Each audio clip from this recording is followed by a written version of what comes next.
दोस्तों इस वक्त मैं ओरछा में हूँ, निवाड़ी जिला मध्य प्रदेश। ये जो सामने आप पेड़ देख रहे हैं ये है कल्पवृक्ष। कल्पवृक्ष जानते हैं क्या है? जब समुद्र मंथन हुआ था ना, तो समुद्र मंथन में 14 रत्न निकले थे। उनमें से एक रत्न ये था, कल्पवृक्ष। कहते हैं कि जब ये मंथन में निकला तो देवता इंद्र इसे स्वर्ग में ले गए और वहां जाकर इसे स्थापित कर दिया। ये देवताओं की मनोकामना पूर्ण करता था।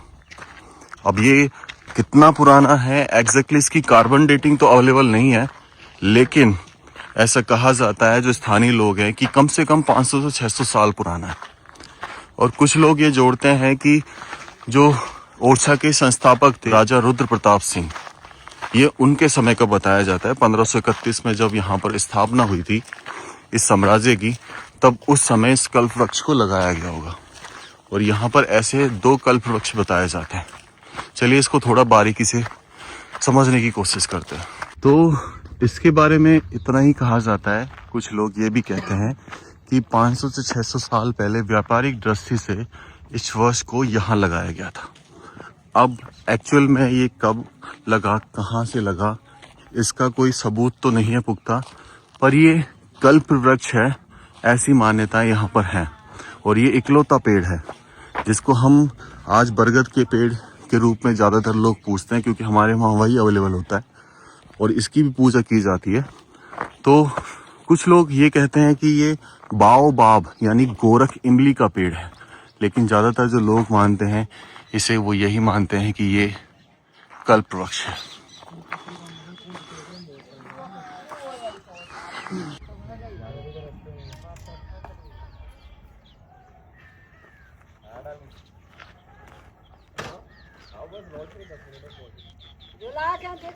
बेटा एक डाली का पूरे झूला, ऊपर की डाली पूरी झूले।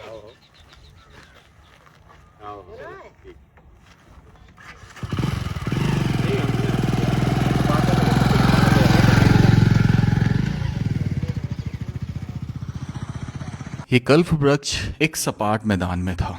दूर से मुझे एक चीज दिखाई दे रही थी, बहुत ही सुंदर प्रतीत हो रही थी। एक ऊंचा टावर। जहां तक मुझे मालूम पड़ता है, जब मैंने इसे मैप में देखा तो ये एक लक्ष्मी मंदिर था, जिसकी वीडियो नहीं बनाने दी जाती।